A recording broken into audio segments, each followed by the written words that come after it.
ભગવાન શિવને ભોલેનાથના નામથી પણ ઓળખવામાં આવે છે। શાસ્ત્રોમાં કહેવામાં આવેલ છે કે ભગવાન શિવને પ્રસન્ન કરવું અને તેમની કૃપા મેળવવી એ સૌથી સરળ છે। કોઈ પણ ભક્તના ઘરની આસપાસના જંગલ કે ઝાડમાં મળી આવતી એક સાધારણ ભેટ કે ચડાવો મહાદેવને પ્રસન્ન કરે છે। પૌરાણિક માન્યતા છે કે મહાશિવરાત્રિના દિવસે ધરતી ઉપર મોજૂદ દરેક શિવલિંગમાં ભગવાન મહાદેવનો વાસ હોય છે અને આ દિવસે ભગવાન શિવની પૂજા અર્ચનાથી કેટલાય જન્મોનો ફળ પ્રાપ્ત થાય છે। આ પર્વ ઉપવાસ અને ધ્યાનના માધ્યમથી જીવન અને દુનિયામાં અંધકાર અને બાધાઓ ઉપર કાબૂ મેળવવાનો એક પવિત્ર તહેવાર છે। આ શુભ અવસરે ભગવાન શિવ અને માતા શક્તિની દિવ્ય શક્તિઓ એક સાથે આવે છે। જો આજના દિવસે વિધિ વિધાનથી પૂજા કરવામાં આવે અને શિવલિંગ ઉપર આ વસ્તુઓમાંથી કોઈ એક વસ્તુ પણ ચડાવવામાં આવે તો મોટામાં મોટી મુશ્કેલીઓ ખતમ થઈ જાય છે અને મનોવાંછિત ફળની પ્રાપ્તિ થાય છે। આનો ચમત્કાર તમે ખૂબ જ ઓછા સમયમાં જોઈ શકો છો। નમસ્કાર મિત્રો, આપ સર્વેનો ફરીથી હાર્દિક સ્વાગત છે આપણી ચેનલ ધાર્મિક વર્લ્ડમાં।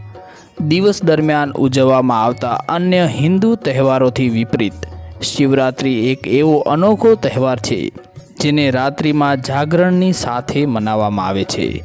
ભગવાન શિવ એકમાત્ર એવા દેવ છે જે પોતાના ભક્તોની પૂજા પાઠથી જલ્દી પ્રસન્ન થઈ જાય છે, પરંતુ આ પૂજન વિધિવત કરવામાં આવે તે જરૂરી છે। મહાશિવરાત્રિના દિવસે જલ્દી ઉઠીને સ્નાન કરી લેવું જોઈએ અને ત્યારબાદ સ્વચ્છ વસ્ત્ર ધારણ કરવા જોઈએ। આ દિવસે ભગવાન શિવની આરાધના સમયે કેટલીક વાતોનું આપણે ધ્યાન રાખવું જોઈએ, જેમ કે કાળા રંગના કપડાં ન પહેરવા જોઈએ, ભગવાન શિવના મંદિરે જઈને શિવલિંગની પૂજા કરવી જોઈએ, ભગવાન શિવને પ્રસન્ન કરવા માટે આ ચીજોમાંથી કોઈ પણ એક ચીજ અવશ્ય ચડાવવી જોઈએ। આવું કરવાથી મોટામાં મોટી પરેશાની દૂર થઈ જાય છે અને તમારી કિસ્મત ચમકી જશે। શિવ પુરાણની કથામાં કહેવામાં આવેલ છે કે ભગવાન શિવ સ્વયં જળ છે। ભગવાન શિવને જળ ચડાવવાનો મહત્વ સમુદ્ર મંથનની કથાથી જોડાયેલ છે। વિષ ગ્રહણ કર્યા બાદ તેમનો કંઠ એકદમ નીલો પડી ગયો હતો અને તેમનો મસ્તિષ્ક ગરમ થઈ ગયો ત્યારે સર્વે દેવી દેવતાઓએ વિષની ગરમીને શાંત કરવા માટે ભગવાન શિવના મસ્તિષ્ક ઉપર જળ ચડાવવાનું શરૂ કર્યું। આ પરંપરા આજે પણ પ્રચલિત છે। આ શુભ તહેવાર પર તાંબાના લોટાથી જળ ચડાવવું જોઈએ। જળ અર્પણ કરવા માટે તાંબાના લોટાનો પ્રયોગ કરવો જોઈએ। આ સિવાય પિત્તળ, ચાંદી, સોના કે સ્ટીલના લોટાનો પ્રયોગ પણ કરી શકાય છે। ઘણી જગ્યાએ સ્ટીલના લોટાનો ઉપયોગ કરવાની મનાઈ કરવામાં આવે છે। આમ તો જળ ચડાવવા માટે સૌથી ઉત્તમ પાત્ર તાંબાનો લોટો જ છે। ભોલેનાથની સૌથી પ્રિય વસ્તુઓમાંની એક બીલીપત્ર છે। કહેવામાં આવે છે કે આના વિના શિવજીની પૂજા અધૂરી માનવામાં આવે છે। બીલીપત્ર અર્પિત કરતા સમયે કેટલીક વાતોનું વિશેષ ધ્યાન રાખવું જોઈએ જે ખૂબ જ જરૂરી છે, નહીં તો પૂજાનો ફળ પ્રાપ્ત નથી થતો। બીલીપત્ર ચડાવવાથી પહેલાં તો તેને સ્વચ્છ પાણીથી ધોઈ લેવા જોઈએ। શિવલિંગ ઉપર બીલીપત્ર ચડાવ્યા બાદ જળ અવશ્ય ચડાવવું જોઈએ। હંમેશા 3 પાંદડાવાળો બીલીપત્ર ચડાવવું જોઈએ। બીલીપત્રમાં કોઈ પણ પ્રકારના દાગ ધબ્બા કે પછી ક્યાંયથી બીલીપત્ર તૂટેલું ન હોવું જોઈએ। આવા બીલીપત્ર ન ચડાવવા જોઈએ। આવા બીલીપત્ર ચડાવવું એ પાપ માનવામાં આવે છે। ક્યારે પણ એક પાંદડાવાળો બીલીપત્ર ન ચડાવો, કેમ કે તેને અપૂર્ણ માનવામાં આવે છે અને અપૂર્ણ વસ્તુઓ ચડાવવાથી પૂજા પણ અપૂર્ણ રહે છે અને તેનો ફળ મળતો નથી। બીલીપત્ર ચડાવતા સમયે ઓમ નમઃ શિવાય મંત્રનો જાપ જરૂર કરવો। જે બીલીપત્રના 3 પાંદડા એકબીજાની સાથે જોડાયેલ હોય છે તેને ખૂબ જ શુભ માનવામાં આવે છે। માન્યતા અનુસાર 3 પાંદડાવાળો બીલીપત્ર ભગવાન શિવના ત્રિશૂળનો પ્રતીક છે, જ્યારે કેટલાક લોકોનું માનવું છે કે ત્રિકોણીય આકારનો બીલીપત્ર ભગવાન શિવના 3 નેત્રનો પ્રતીક છે। એક માન્યતા અનુસાર 3 પાંદડાવાળા બીલીપત્રને બ્રહ્મા વિષ્ણુ અને મહેશનું પ્રતીક માનવામાં આવે છે. જાણકારોના મત અનુસાર બીલીપત્ર તોડતા સમયે ભગવાન શિવનું ધ્યાન કરવું જરૂરી છે. આકડાના ફૂલ ભગવાન શિવને પ્રિય છે. આકડાના ફૂલ વિશે માન્યતા છે કે ભગવાન શિવને અર્પણ કરવાથી જલ્દી પ્રસન્ન થાય છે. માન્યતા અનુસાર શિવલિંગ ઉપર એક આકડાનું ફૂલ ચડાવવાથી સોનાના દાન બરાબર હોય છે અને શિવજીની પૂજામાં આ ફૂલનો ઉપયોગ કરવાથી મોક્ષની પ્રાપ્તિ થાય છે. ધતુરો ભગવાન શિવને અતિ પ્રિય છે. તેનો ધાર્મિક કારણની સાથે વૈજ્ઞાનિક કારણ પણ છે. ભગવાન શિવનો નિવાસ કૈલાસ પર્વત ઉપર છે. આ ખૂબ જ ઠંડો પ્રદેશ છે. અહીં એવા ભોજન અને ઔષધિઓની આવશ્યકતા હોય છે જે શરીરને ગરમી પ્રદાન કરી શકે. વૈજ્ઞાનિક રૂપથી જો સીમિત માત્રામાં ધતુરો લેવામાં આવે તો ઔષધિનો કાર્ય કરે છે અને શરીરને અંદરથી ગરમ રાખે છે. અને ધાર્મિક દૃષ્ટિકોણથી જ્યારે ભગવાન શિવે સમુદ્ર મંથનમાંથી નીકળેલ હળાહળ વિષનો પાન કર્યો તો તેઓ વ્યાકુળ થવા લાગ્યા. ત્યારે અશ્વિની કુમારે ભાંગ, ધતુરા, બીલી આદિ ઔષધિઓથી શિવજીની વ્યાકુળતા શાંત કરી હતી. ત્યારથી શિવજીને ભાંગ ધતુરા પ્રિય છે. માન્યતા છે કે દંપતી શિવરાત્રિની શુભ અવસરે આ ધતુરાના ફળથી ભગવાન શિવની પૂજા કરે છે તો તેમને શિવજીની કૃપાથી જલ્દી સંતાનની પ્રાપ્તિ થાય છે. શિવ હંમેશા ધ્યાન મગ્ન રહે છે. ભાંગ ધ્યાન કેન્દ્રિત કરવામાં મદદ કરે છે.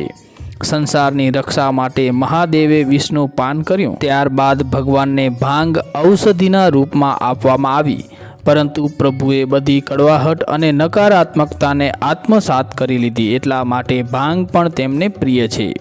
શિવ સર્વે બુરાઈઓ અને નકારાત્મકતાને અવશોષિત કરે છે. શિવજી પોતાના ભક્તોને આવા ઝેરથી બચાવે છે. ભગવાન શિવનો મંત્ર છે કર્પૂર ગૌરમ કરુણાવતારમ, એટલે કે જે કપૂરની સમાન ચમકીલા કે ઉજ્જવળ છે. કપૂરની સુગંધથી વાતાવરણ શુદ્ધ અને પવિત્ર થઈ જાય છે. ભગવાન શિવને આ સુગંધ પ્રિય છે. એટલા માટે શિવ પૂજામાં કપૂર અનિવાર્ય છે. શિવલિંગ ઉપર કાચું દૂધ ચડાવવાની પરંપરા પ્રાચીન કાળથી ચાલી આવી રહી છે. તેના પાછળનું કારણ એ છે કે ભગવાન શિવના મનને શાંતિ અને શીતળ રાખવાનું છે. શાસ્ત્રોમાં કાચા દૂધને પવિત્ર માનવામાં આવે છે અને જો આ દૂધ ગાયનો હોય તો આને ખૂબ જ શુભ માનવામાં આવે છે. માન્યતા છે કે દૂધ ચડાવતી વખતે તાંબાના લોટાનો ઉપયોગ ન કરવો જોઈએ. તેના માટે સ્ટીલ, પિત્તળ, ચાંદી કે સોનાના લોટાનો ઉપયોગ કરવો જોઈએ. તાંબાના લોટામાં દૂધ, દહીં કે ચરણામૃતને રાખવાથી તે પદાર્થ મદિરા તુલ્ય થઈ જાય છે.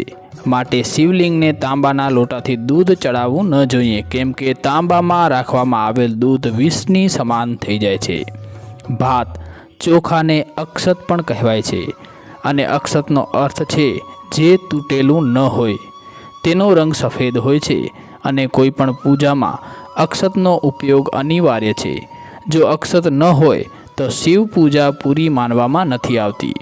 પૂજામાં કોઈ આવશ્યક સામગ્રી ઉપલબ્ધ ન હોય ત્યારે તેના સ્થાન પર અક્ષત ચડાવવામાં આવે છે. અક્ષતને પૂર્ણતાનો પ્રતીક માનવામાં આવે છે. અક્ષતનો અર્થ છે કે જેનો ક્ષય નથી થયો. એટલા માટે શિવલિંગ ઉપર તૂટેલા ચોખા ન ચડાવવા જોઈએ. શિવલિંગ પર હંમેશા આખા ચોખા ચડાવો. તૂટેલા ચોખા અપૂર્ણ અને અશુદ્ધ હોય છે અને એટલા માટે તેને શિવલિંગ ઉપર નથી ચડાવવામાં આવતા. આ સિવાય કોઈ પણ દેવી દેવતાની પૂજામાં ખંડિત ચોખા ચડાવવા શુભ માનવામાં નથી આવતા. શિવલિંગ પર દરરોજ 5 અક્ષતના દાણા ચડાવવાથી શિવજી પ્રસન્ન થાય છે અને તેમના ભક્તોને ધન ધાન્યથી પરિપૂર્ણ કરે છે. ચંદનનો સંબંધ શીતળતાથી છે. ભગવાન શિવ મસ્તક ઉપર ચંદનનો ત્રિપુંડ લગાવે છે. ચંદનનો પ્રયોગ હવનમાં કરવામાં આવે છે. જો શિવજીને ચંદન ચડાવવામાં આવે તો તેનાથી સમાજમાં માન સન્માન અને યશમાં વધારો થાય છે. ભસ્મનો અર્થ પવિત્રતામાં છુપાયેલો છે, અર્થાત તે પવિત્રતા જે ભગવાન શિવે એક મૃત વ્યક્તિની સળગી ગયેલ ચિતામાંથી શોધી હતી તેને પોતાના શરીર પર લગાવીને તે પવિત્રતાને સન્માન આપે છે. કહેવામાં આવે છે કે શરીર પર ભસ્મ લગાવીને ભગવાન શિવ પોતાને તે મૃત આત્માથી જોડી લે છે. મૃત વ્યક્તિના સળગી ગયા પછી ન તો તેનો દુઃખ રહે છે અને ન તો સુખ, ન તેની બુરાઈ કે ન તેની અચ્છાઈ રહે છે. એટલા માટે તે ભસ્મ શુદ્ધ હોય છે, તેમાં કોઈ ગુણ કે અવગુણ નથી હોતા. એક માન્યતા એવી છે કે જ્યારે માતા સતીએ સ્વયંને પોતાને અગ્નિમાં સમર્પિત કરી દીધું, ત્યારે ક્રોધિત શિવે તેની ભસ્મને પોતાની પત્નીની આખરી નિશાની માનીને તેમની રાખને પોતાના શરીર પર લગાવી દીધી. તેથી સતી રાખના કણના માધ્યમથી હંમેશા તેમની સાથે રહે છે. ભગવાન શિવે માતા પાર્વતીને રુદ્રાક્ષની ઉત્પત્તિની કથા સંભળાવી. એકવાર ભગવાન શિવે 1000 વર્ષ સુધી તપસ્યા કરી સમાધિ પૂર્ણ થવા પર જ્યારે તેમનો મન બહિર્લોકમાં આવ્યો, ત્યારે મહાદેવે જગતના કલ્યાણની કામના કરતા પોતાની આંખો બંધ કરી. ત્યારે તેમની આંખોમાંથી જળના 2 ટીપા પૃથ્વી ઉપર પડ્યા.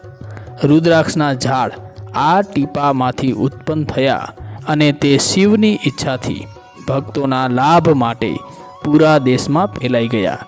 તે વૃક્ષો પર લાગવાવાળો ફળ રુદ્રાક્ષ છે. મિત્રો, જો આપને આ માહિતી પસંદ આવી હોય તો વિડીયોને લાઈક કરજો, શેર કરજો અને આવી ધાર્મિક અને આધ્યાત્મિક માહિતી આપને જોવી ગમતી હોય અને હજુ સુધી આપે ચેનલને સબસ્ક્રાઈબ ન કરી હોય તો સબસ્ક્રાઈબ જરૂરથી કરી નાખજો. ઓમ નમઃ શિવાય. હર હર મહાદેવ હર.